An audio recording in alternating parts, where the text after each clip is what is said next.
Hi everyone, welcome to Appliance Advisors. Today we're asking the question, should you buy a Bosch refrigerator? So right off the bat, Dennis, should you buy a Bosch refrigerator? Absolutely, 100%. Particularly, known for countertop refrigerators is Mhm. where Bosch is strongest there. Love them. A bunch of reasons. My favorite is a three-door, French door. But pocket handle, love it. Non-dispenser model would be my preference. Bigger capacity inside, around 21 cubic feet. But really the story for me is the two compressors. Absolutely. Like Sub-Zero, most refrigerators, or a lot of refrigerators up for the longest time just had one compressor, cold in the freezer. And as you open your refrigerator door 20, 25 times a day, that cold air is replacing it. So that compressor is constantly running. It's always trying to cool either the fridge or freezer zone. Sub-Zero put a fridge and a freezer with two compressors controlling each separately, longer life, better storage, better life on food, produce, less freezer burn, all those strengths. Bosch took it into a countertop, so I love it. I think it goes well with a lot of brands. I think it certainly looks good with the Bosch suite, but a pocket handle, three-door, two compressor, nice lighting. Yeah, Yeah, it's a great refrigerator. And like you said, there's so many options when it comes to Bosch too. So they have that counter-depth three-door with the internal water dispenser.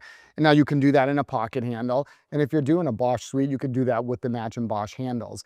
They also have a four-door with the internal dispenser, again, in pocket handle or with the Bosch handles, kind of traditional two doors up top, a separate refrigerator drawer for, deli meats, snacks, cheeses, yogurts, that sort of thing, and then your freezer on the bottom. Now, those are going to be the ones that give you that dual compressor. So those are really kind of the top of their kind of what they offer there in refrigeration. Those are going to be the best ones. When they certainly have some other models in more of a standard depth, and they also have a counter depth that gives you the outside ice and water, external, kind of a little bit more convenient for some people. But be aware, those models do not have that dual compressor. So a much different story. They're more of a traditional refrigerator when it comes to kind of how that works. So when you're really looking for that dual compressor, which is kind of the standout of the Bosch lineup, that's really what you want to look for, is those three-door or four-door in the counter depth lineup with the internal water dispenser and not the external. And really, like you said, really kind of great adjustability inside the refrigerator, tremendous lighting. Their humidity controlled drawers actually do a really nice job as well, kind of longevity of your fruits and vegetables there. They have kind of a little filter that you can kind of put right inside the drawer as well. So they really do a nice job with that. So really one of the better selling and most popular in general counter depth refrigerators. unequivocally. And you talked about the draws and how it can control the humidity and all that story, which is great. Just quality. We think about service calls because we service a lot. Those draws, those are the things actually you feel when you're shopping and you're opening and you're looking at appliances. But the Bosch has done a really good job. Smooth ball bearing glides, like it just feels nice. Where are the ball bearing glides important to?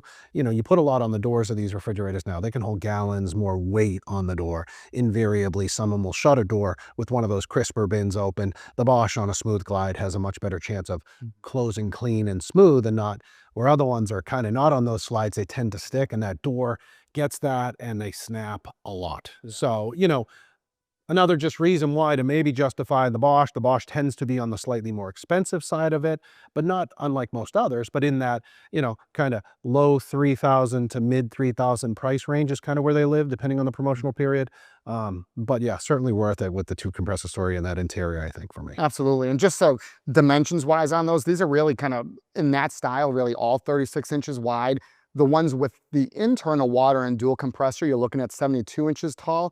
Those external dispenser models, those are going to be a little bit shorter. So if height is a constraint, those are 70 inches tall. So just something to be aware of there as well. And last pro tip, 70 inches tall is not a very common size anymore in the entire counter depth category across all brands. So designing a new kitchen, I would strongly recommend you plan for a 72-inch model, or at the very least, if you're really in love with that, plan for 72 and put a little trim that ultimately you could always take away and unscrew should down the road you need to replace it, where the platforms are all seemingly going to more 72-inch height. Absolutely. Definitely opens you up to kind of anything down the line.